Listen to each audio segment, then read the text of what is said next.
del 3 al 16% de la población general tiene un trastorno de adicción, estadísticas dadas por la Organización Mundial de la Salud. También tenemos que en Estados Unidos el consumo de heroína, aunque tuvo un descenso en la última década del 2000, ahora se reportan cifras del 1.2% de la población en general con consumo y adicción a la heroína. En 2008, más o menos 22 millones de personas alrededor del mundo utilizaban opioides como de manera ilícita y también, a pesar de todos los controles que se han tenido con este tipo de sustancias, más o menos un 13.4% tienen un uso no médico de opioides, es decir, consiguen los opioides para su manejo de enfermedades, pues el dolor, sin una prescripción médica. Esta es la razón de por qué desde el 99 hasta el 2010, se casi que cuadruplicó el consumo de opioides alrededor del mundo. Los opioides hoy en día son utilizados no solamente para el dolor oncológico o enfermedades terminales, sino que también cada vez más estamos haciendo uso de los opioides para el manejo de dolores no oncológicos y la gente, la población en general, está conociendo este efecto como tal y están haciendo uso del efecto. Para 1980 la Organización Mundial de la Salud aclaró conceptos básicos acerca de lo que era drogas de abuso, lo que es la tolerancia, síndrome de abstenencia y dependencia física a estos tipos de medicamentos, y de ahí se sacó también la conclusión de qué es el abuso de sustancias y se clasificó el abuso de sustancias como una enfermedad.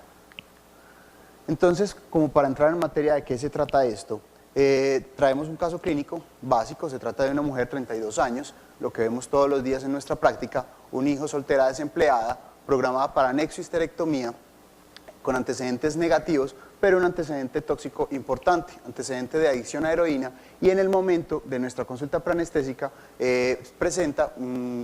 viene con tratamiento de desmonte con metadona 40 miligramos al día, y niega rotundamente que viene con consumo actual o que tenga consumo reciente de opioides. Así que es lo que nos encontramos más comúnmente en nuestra consulta, porque desafortunadamente estos pacientes ninguno nos va a decir que sí consume o ha consumido recientemente.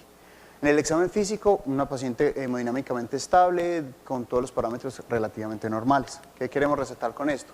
Entonces, nuestra estrategia siempre va a ser, no solo para este tipo de pacientes, sino para cualquier otra técnica anestésica que vamos a utilizar, la evaluación preoperatoria. Como vamos a ir desenlazando pues, a través de la charla, vamos a mirar cuáles serían los puntos a tener en cuenta en la evaluación preoperatoria, en el manejo anestésico y en los cuidados posanestésicos que vamos a tener en estos pacientes.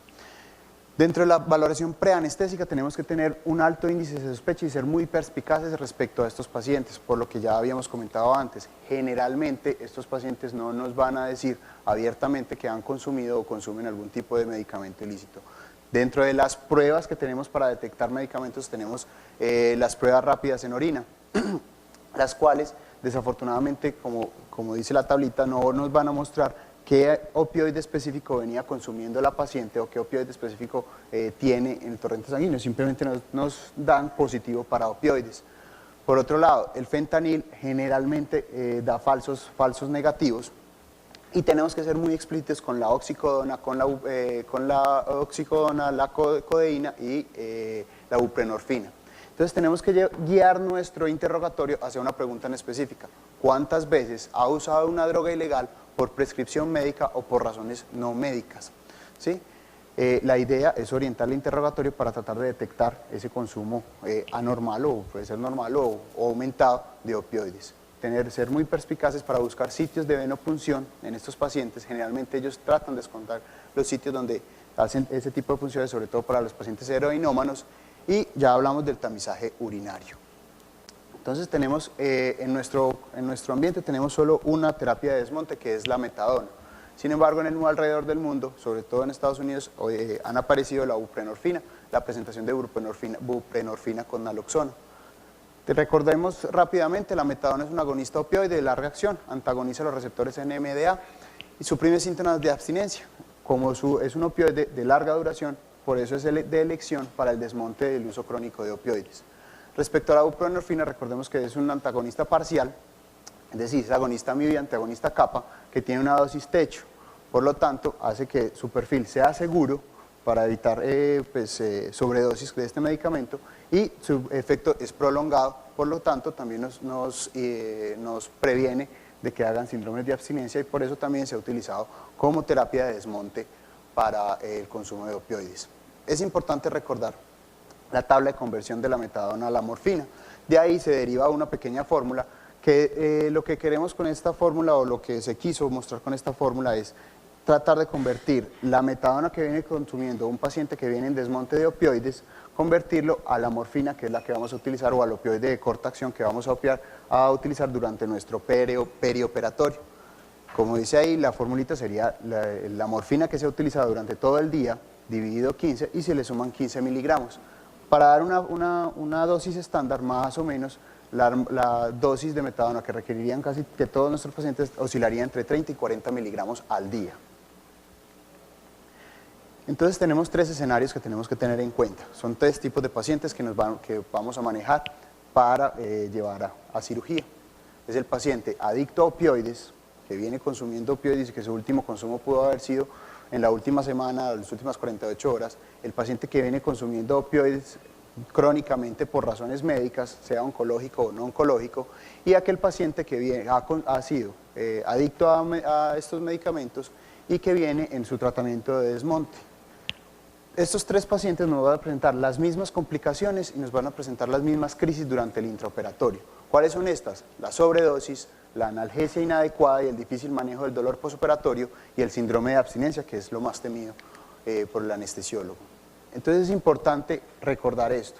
Estos pacientes, el dolor agudo no es el momento adecuado para uno iniciar una terapia de desmonte de opioides, ¿cierto? Y por otro lado, hasta ahora no hay evidencia que diga que el hecho de yo iniciar opioides o tratar el dolor con opioides en estos pacientes me vaya a llevar a que el paciente caiga en una recaída. En cambio, es importante hacer un adecuado control del dolor postoperatorio porque esa oscilación de dolor y el mal uso de los opioides sí me va a llevar al paciente a desencadenar en una recaída, sobredosis y síndrome de abstinencia. En cuanto al manejo intraoperatorio, tenemos que desde el principio tener en cuenta que estos pacientes van a tener altos requerimientos de opioides. ¿Por qué? Tienen una basal de requerimientos de opioides y que tenemos que aumentar un poco por el dolor y la respuesta que vaya a tener el paciente. Hay mayor riesgo de recuerdo intraoperatorio por las reacciones cruzadas con los inhalados, pues ya tienen una resistencia cruzada previa por el uso crónico de opioides, entonces en este momento nos hacen mayor riesgo de recuerdo intraoperatorio. Hay tolerancia cruzada con otros depresores del sistema nervioso central, igual por el mismo mecanismo, sobre todo con los barbitúricos. Mantenimiento idealmente con anestésicos volátiles, teniendo en cuenta que van a tener un poquito más de recuerdo intraoperatorio y tenemos que utilizar unos requerimientos un poquito más altos. Tendencia a la hipotensión intraoperatoria y tener en cuenta que si por algún motivo llegan con parches o que su tratamiento se basa en parches de buprenorfina, naloxona, que también viene en presentación de parches, si vamos a cubrir al paciente y lo vamos a mantener caliente, ese calor va a aumentar la liberación del medicamento sencillamente por mecanismos farmacodinámicos y biodinámicos de la presentación, ¿cierto? Entonces, la analgesia inadecuada en estos pacientes se va a dar por dos vías. Una vía es la tolerancia y la otra vía es la hiperalgesia inducida por los opioides. Dentro de la tolerancia se describen dos mecanismos. Primero, la desensibilización de los receptores por el uso crónico del opioide y la otra es el down regulation, lo que conocemos como la endocitosis de los receptores expresados en la membrana. El otro mecanismo es la hiperalgesia inducida por los opioides, que se da también por una sensibilización espinal al glutamato y a la sustancia P, y la liberación de sustancias proinflamatorias a través del receptor Toll-like 4 hace que se activen los receptores NMDA, lo que va a ser otra vía de dolor mediada también por glutamato. Entonces, ¿qué estrategias anestésicas tenemos por este paciente o para la paciente que vimos en el caso anterior? La terapia multimodal es la base, ¿sí? Debe ir enfocada al ahorro de opioides. La analgesia regional es una excelente opción para este tipo de pacientes. Tenemos la duda y no hay evidencia, y me tomo el descaro pues, de tomar como base la charla de mi compañera. Los opioides neuroaxiales nos dejan un interrogante respecto a usar, si la dosis aumenta la potencia, dosis sistémicas y dosis neuroaxiales aumentarían la potencia, nos queda como la duda. Entonces es recomendable no usar en estos pacientes dosis de opioides neuroaxiales, porque en realidad no sabemos cómo va a funcionar. Los requerimientos de los opioides sistémicos van a ser un 30%, hasta un 30% mayores de lo inicial, por lo tanto hay que titular la respuesta y sería ideal rotar opioides. Recordemos la equipotencia, las tablas de equipotencia de los opioides. Afortunadamente hoy en día nuestra generación ya tiene todas estas aplicaciones en los celulares que nos permiten hacer la conversión. Como terapia coadyuvante tenemos los AINES. La ketamina sigue siendo una excelente opción de manejo para estos pacientes y para el manejo del dolor postoperatorio, sobre todo utilizada en bolos durante el intraoperatorio. Y llegamos a las crisis que se nos pueden presentar. La sobredosis, es la manifestación más común y se presenta como depresión respiratoria. El paciente clínicamente va a presentar miosis, disforia, puede presentar edema agudo pulmonar y puede presentar atonía gástrica que puede llevar al paciente a una broncoaspiración. Tenemos que tener en cuenta esto, por eso la importancia de un adecuado manejo del dolor postoperatorio. La sobredosis, el manejo sería la vigilancia estrecha, monitorización, la terapia con naloxona solo si el paciente tiene una inminencia de falla o inminencia de presión respiratoria que amenaza la vida, sencillamente FIO2 al 100% o por lo menos por encima del 80%, la dosis de naloxona de 0.4 a 0.8 miligramos, se puede utilizar hasta 2 miligramos, lo máximo 10 miligramos y si lo vamos a utilizar en infusión sería 2.5 microgramos por kilogramo, e intubación solo si la naloxona no nos ha hecho el efecto deseado. En cuanto al síndrome de abstinencia, se manifiesta como un exceso de respuesta simpática, se va a presentar con diaforia, desimidrasis, hipertensión y todas las características de una respuesta simpático-mimética.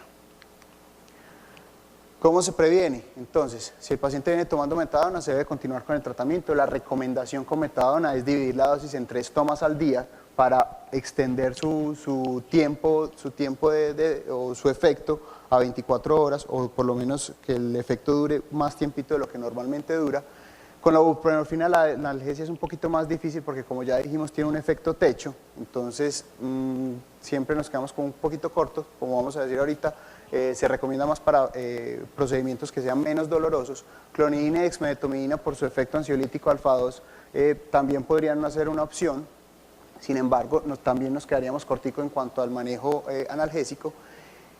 Como ya les dije, la dosis lo ideal es calcular la dosis en 24 horas de requerimientos de opioides y tratar de darle al paciente o titular una dosis basal y de ahí partir, según la clínica, de utilizar bolos para manejar el dolor. Cuanto a buprenorfina y naloxona, entonces tenemos 4 opciones a seguir, ¿sí? La primera es continuar con la terapia de buprenorfina y titular los opioides de corta acción hasta que logremos un efecto deseado, es decir, controlar el dolor en estos pacientes. La otra opción que tenemos es dividir la buprenorfina en 3 dosis diarias. Esto solo, como ya les he repetido, por su efecto, su dosis techo, solo en cirugías, si son cirugías no invasivas o cirugías que son más bien poco dolorosas. La otra opción que tenemos es descontinuarla y tratar al paciente con dosis plenas de opioides, teniendo en cuenta que los requerimientos se nos van a aumentar a un 30%. Y la otra opción es sencillamente convertir la buprenorfina a metadona, 30 a 40 miligramos, y como ya les dije, dividir la dosis en 3 tomas para que su tiempo de acción me cubra todo el tiempo del perioperatorio. Como conclusiones grandes, el paciente debe continuar con metadona igual y en el postoperatorio se puede repartir la dosis a 3 tomas diarias. La paciente del caso clínico que les presento es una excelente candidata para analgesia neuroaxial antes de cirugía y continuar con el catéter epidural postoperatorio para el manejo del dolor. Nos basamos en los anestésicos locales para el manejo del dolor. La ketamina sigue siendo una excelente opción. Tener presente que mayores requerimientos de opioides en el transoperatorio y que estos pacientes tienen más riesgo de recuerdo intraoperatorio por la reacción cruzada. Y en caso de requerir opioides intravenosos, siempre la clínica es la que nos va a decir hasta cuándo debemos colocar los medicamentos. ¿Alguna pregunta? Muchas gracias.